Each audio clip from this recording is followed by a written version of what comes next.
Olá, tudo bem? Vamos para mais um estudo?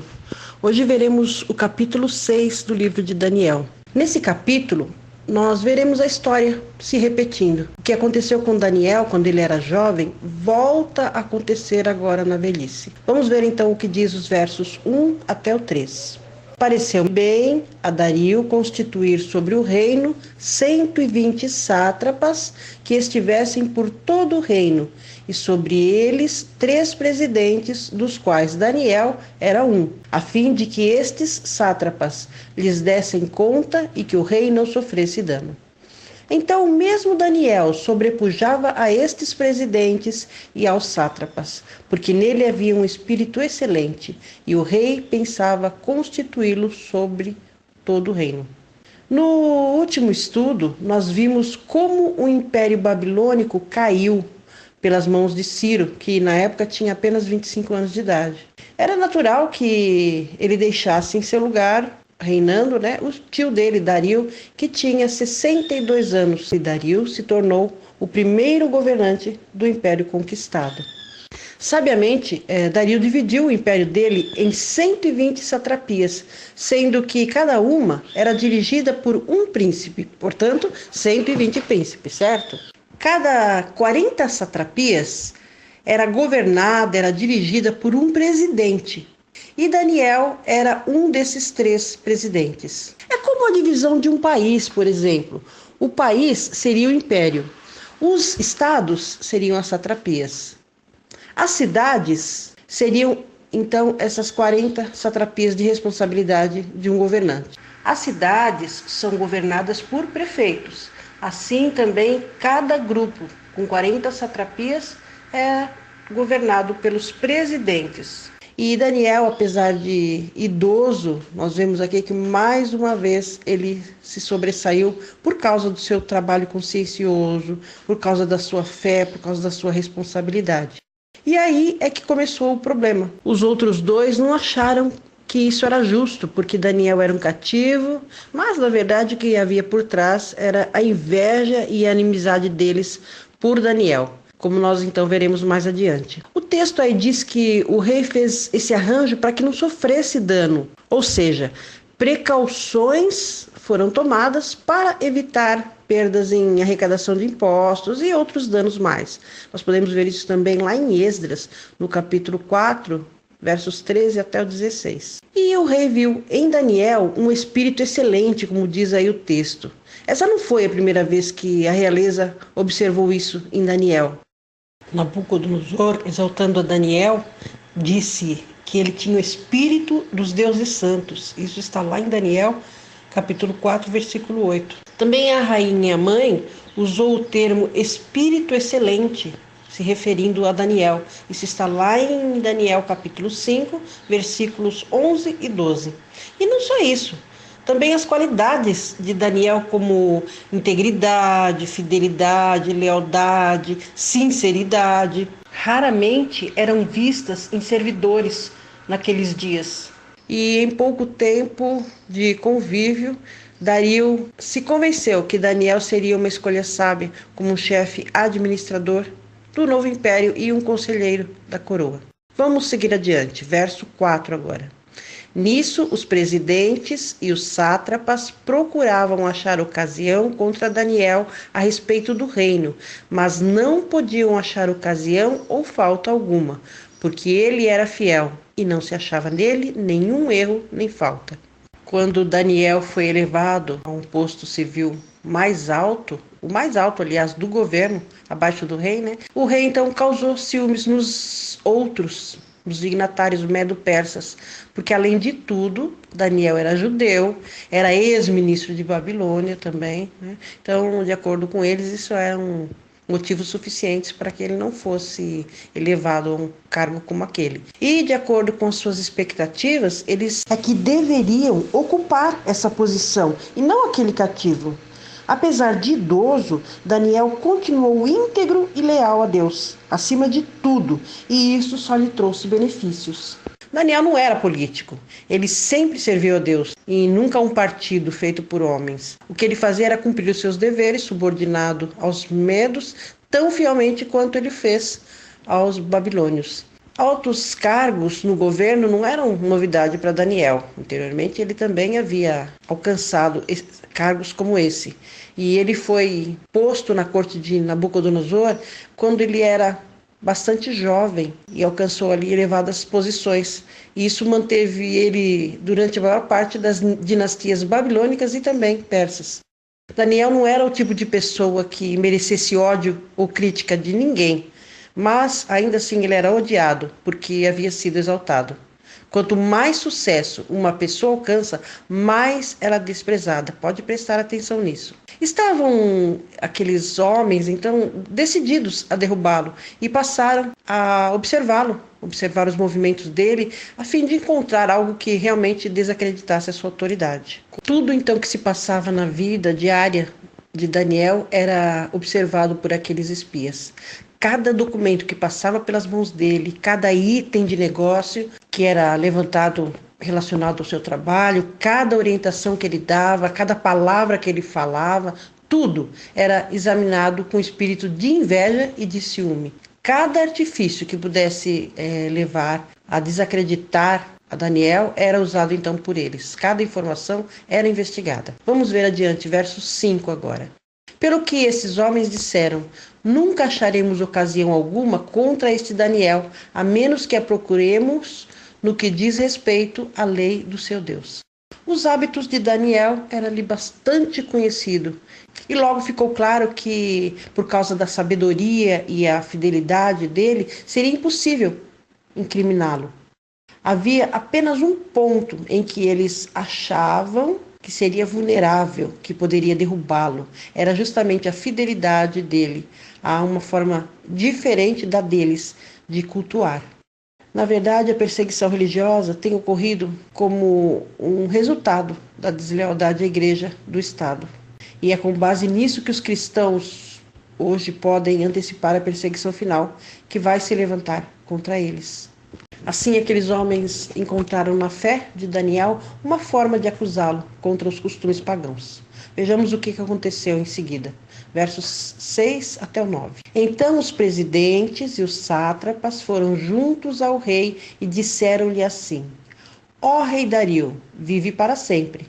Todos os presidentes do reino, os prefeitos e os sátrapas, os conselheiros e os governadores concordaram em que o rei devia baixar um decreto e publicar o respectivo interdito que qualquer que por espaço de 30 dias fizer uma petição a qualquer deus ou a qualquer homem, exceto a ti, ó rei, seja lançado na cova dos leões. Agora, pois, ó rei, estabelece o interdito e assina o edital, para que não seja mudado conforme a lei dos medos e dos persas, que não se possa revogar. Em virtude disso, o rei Dario assinou o edital e o interdito. Na linguagem original, este verso poderia ter sido traduzido assim, olha, imediatamente e fazendo muito tumulto, eles correram à presença do rei. Forçaram para que essa visita fosse em grupo, e ali eles reclamaram um acordo que todos haviam feito. Mas eles não falaram que Daniel não havia participado dessa proposta e disseram para o rei que aquela proposta era unânime. Provavelmente, apenas os que tinham ciúmes de Daniel é que compareceram na presença do rei, porque se todos tivessem comparecido, o rei ia estranhar que Daniel não estivesse ali entre eles. A proposta deles engrandecia o ego do rei e ele acabou caindo na armadilha.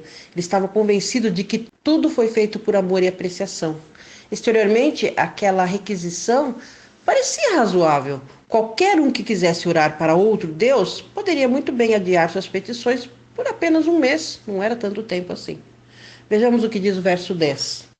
Quando Daniel soube que o edital estava assinado, entrou em sua casa, no seu quarto em cima, onde estavam abertas as janelas que davam para o lado de Jerusalém. E 3 vezes no dia se punha de joelhos e orava, e dava graças diante do seu Deus, como também antes costumava fazer. A lealdade maior de Daniel era para com o seu Deus. Apesar de ele estar ali cercado de pagãos, ele não permitiu que aquela conexão fosse cortada. E o povo, o império, poderia errar, mas ele estava decidido quanto ao compromisso dele com Deus. E os conspiradores conheciam os hábitos de Daniel, e eles não tiveram então dificuldade em ver, em ouvir a atitude dele violando a ordem do rei. Daniel poderia, por exemplo, fechar as janelas para orar, ou então orar apenas quando ele fosse dormir, secretamente, mas os hábitos de Daniel não mudaram por causa daquele decreto. A ameaça dos leões ferozes não alterou o estilo de vida de Daniel. Ele continuou calmo e sereno. E além do mais, ele estava numa terra pagã, onde a religião ali que vigorava era a idolatria. E ele sentiu que a incumbência dele era fazer conhecido o relacionamento dele para com Deus. Ele era uma testemunha do Deus verdadeiro. E existem pessoas que se acham, infelizmente, ocupadas demais para orar. Mas nem as preocupações do cargo que ele exercia, nem os negócios do império, nem as armações maliciosas dos adversários dele puderam induzi-lo a abandonar o seu hábito. Havia entre os israelitas 3 sessões habituais de oração. Pela manhã, quando o sol nascia, que eles chamavam de terceira hora do dia, à tarde, na hora 9ª, e ao pôr do sol. As 2 primeiras orações, da terceira e 9ª hora, correspondiam então aos sacrifícios diários que eram oferecidos no santuário terrestre, de manhã e de tarde. Vamos seguir adiante então, versos 11 a 13. Então aqueles homens foram juntos e acharam a Daniel orando e suplicando diante do seu Deus. Depois se foram à presença do rei e lhe perguntaram no tocante ao interdito real: porventura não assinaste o interdito pelo qual todo homem que fizesse uma petição a qualquer Deus ou qualquer homem por espaço de 30 dias, exceto a ti, ó rei, fosse lançado na cova dos leões? Respondeu o rei e disse: esta palavra é certa, conforme a lei dos medos e dos persas, que não se pode revogar. Então responderam ao rei, dizendo-lhe: esse Daniel, que é dos exilados de Judá, e não tem feito caso de ti, ó rei, nem do interdito que assinaste, antes 3 vezes por dia faz a sua oração. Olha só, que falsidade desses acusadores. Eles fingiram que estavam desapontados. Na realidade, Daniel era muito mais leal ao rei do que qualquer um deles. E sua retidão era algo estranho para aqueles homens. Por isso é que eles o odiavam. E pode ver que é assim na nossa sociedade também. Geralmente, as pessoas que são sinceras são odiadas por outros que não o são. A forma da acusação revela todo o ódio e menosprezo que aqueles homens sentiam por Daniel. Eles não se referiam à dignidade do posto dele. Eles o chamaram simplesmente de um estrangeiro, um exilado judeu, justamente para gerar uma suspeita de rebelião contra a autoridade do rei. As palavras deles foram planejadas, de modo que o rei pudesse considerar a Daniel como ingrato, como um traidor. Vejamos o que aconteceu em seguida nos versos 14 e 15. Ouvindo então o rei a notícia, ficou muito penalizado, e a favor de Daniel propôs dentro do seu coração livrá-lo, e até o pôr do sol trabalhou para o salvar. Nisso aqueles homens foram juntos ao rei e lhe disseram: sabe, ó rei, que é lei dos medos e persas que nenhum interdito ou decreto que o rei estabelecer se pode mudar. Olha só a armadilha que eles fizeram para o rei. O rei, como diz o texto aí, ficou aí até o pôr do sol, tentando encontrar uma maneira de salvar a Daniel. Ele estava enfrentando um problema de ordem agora legal. Ele mesmo caiu na armadilha que ele armou por causa da pressa em assinar aquele decreto sugerido por aqueles homens. Eles fizeram o rei de tolo. Ao invés de ser Deus por um mês, ele acabou sendo um marionete nas mãos deles. Quando eles propuseram o decreto ao rei, eles recorreram às lisonjas e o rei, concordando, lógico, sem perceber aquele complô por trás do plano deles, aceitou. Ele percebeu que não estava se tratando de honra ao seu reino ou à sua pessoa, mas na verdade queriam tirar dele o amigo verdadeiro, o servo público, fiel, de confiança. E apesar de seus esforços, ele não conseguiu encontrar nenhuma desculpa legal para salvar a Daniel. Vamos ver o que acontece em seguida agora nos versos 16 e 17. Então o rei deu ordem e trouxeram Daniel e o lançaram na cova dos leões. Ora, disse o rei a Daniel, o teu Deus, a quem tu continuamente serves, ele te livrará. E uma pedra foi trazida e posta sobre a boca da cova, e o rei a selou com seu anel e com o anel dos seus grandes, para que no tocante a Daniel nada se mudasse. Aqueles homens então lembraram o rei daquele decreto que ele havia assinado e em seguida o ameaçaram. Olha a ousadia deles. Eles o haviam feito um Deus supremo por um mês e, como tal, ele não poderia cometer erros. E mudar aquele decreto ia colocar em jogo a posição dele como rei e de líder espiritual da nação. A cova era um buraco em uma área subterrânea, um fosso aberto, onde fosse fundo assim o suficiente para impedir que ou animais ou mesmo vítimas escapassem dali. Em Marrocos, no século XIX, foi descoberta uma cova parecida com a de Daniel. O buraco no chão era quadrado, tinha um pequeno muro de proteção em volta e havia dentro da cova uma divisória que dividia aquele fosso em duas partes. Então, quando as pessoas queriam limpar aquela cova, eles jogavam a comida de um dos lados e quando os animais iam para aquele lado, então o zelador fechava o portão e descia para fazer a limpeza do outro compartimento. Há uma grande diferença nas palavras do rei Dario com as do rei Nabucodonosor, como nós vimos lá no capítulo 3, verso 15, em ocasiões parecidas. Dario devia conhecer os milagres que Deus havia realizado nos dias de Nabucodonosor e Belsazar. O local onde Daniel foi lançado foi selado oficialmente pelo rei com um duplo propósito. Por quê? Ele servia como garantia para que Daniel não fosse morto de alguma outra forma, no caso dele não ser atacado pelos leões, né?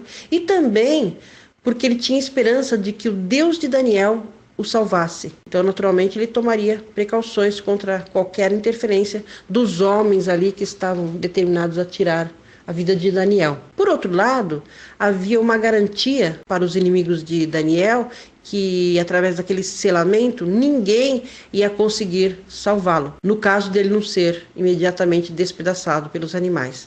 Os conselheiros de Dario poderiam até desconfiar de que os amigos de Daniel, ou até mesmo o rei, pudesse salvá-lo. Por isso, então, eles também aceitaram este selamento aí por parte do rei.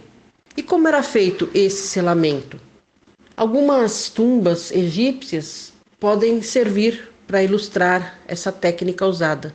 Depois que a porta era fechada, cobria-se com um reboco e então era selada toda a superfície, ou então se passava um selo em forma de rolo. Assim ninguém poderia violar, quer dizer, se violasse, você ficaria ali visível, né? Vamos ver o que aconteceu em seguida, verso 18.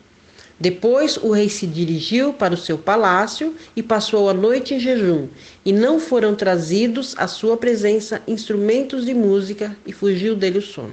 Daniel, então, estava na cova ali dos leões, mas era natural que ele tivesse com insônia, né? Não conseguisse dormir no meio daqueles leões. Mas como diz o verso aí, quem estava com insônia era o rei. Ele é que não conseguiu dormir, e o texto aí diz que também não aceitou nenhum tipo de divertimento, como nós podemos ver aí na expressão, não foram trazidos à sua presença instrumentos musicais. Os colegas lá de Daniel, colegas inimigos, né? Amigos da onça, estavam ali alegres e satisfeitos com o que acontecera, mas o rei não, ele estava triste. Mas nós vamos ver a seguir que na hora da libertação os sentimentos se inverteram, o rei se alegrou e aqueles homens ficaram aterrorizados. Vamos ver o que diz os versos 19 e 20 agora. Então o rei se levantou ao romper do dia e foi com pressa à cova dos leões. E chegando-se à cova, chamou por Daniel com voz triste. E disse o rei a Daniel: Ó Daniel, servo do Deus vivo, dar-se-ia o caso que o teu Deus, a quem tu continuamente serves, tenha podido livrar-te dos leões? O verso aí deixa bem claro que o rei estava muito triste, mas ainda tinha esperança. Tanto que quando amanheceu, ele correu até a cova dos leões. E o texto diz que através da sua voz, dava a perceber que ele estava triste. A voz humana realmente reflete as nossas emoções. É difícil nós escondermos os sentimentos mais íntimos. O rei ali passou por uma prova dura de ver um servo dele fiel sendo jogado aos leões. E essa terrível experiência foi seguida de uma noite longa sem dormir. É por esse motivo que o rei estava ali triste, inquieto, ansioso. Então Dario se dirige a Daniel como servo do Deus vivo. Olha só a expressão. Isso revela que Dario conhecia o Deus de Daniel. Daniel havia falado ao rei sobre a natureza do poder verdadeiro de Deus. Veja agora os versos 21 a 23. Então Daniel falou ao rei: Ó rei, vive para sempre. O meu Deus enviou o seu anjo e fechou a boca dos leões, e eles não me fizeram mal algum, porque foi achada em mim inocência diante dele, e também diante de ti, ó rei, não tenho cometido delito algum. Então o rei muito se alegrou e mandou tirar a Daniel da cova. Assim foi tirado Daniel da cova e não se achou nele lesão alguma, porque ele havia confiado em seu Deus. As exigências legais foram então cumpridas. O decreto não exigia que o transgressor fosse executado, apenas que ele fosse lançado na cova dos leões. Daniel havia sido lançado ali na cova dos leões e não havia restrições legais que impedissem o rei de tirá-lo de lá. Mas Daniel assegurou ao rei que Deus enviara o seu anjo para fechar a boca dos leões. E o livro de Hebreus, no capítulo 11, versículo 33, cita a experiência de Daniel também e atribui o seu livramento ao poder da fé que ele tinha.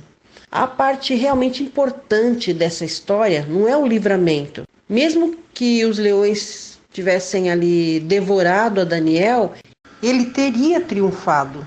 Nós temos outros exemplos na Bíblia, como João Batista, que foi fiel, mas não foi livrado. Estevão também, que foi um fiel cristão, mas foi apedrejado, morreu ali, né? Tiago também, e outros mártires mais. Então, nem sempre a vitória é completa nesta vida, mas a promessa de Deus para os seus filhos é que no final a vitória será garantida e será infalível.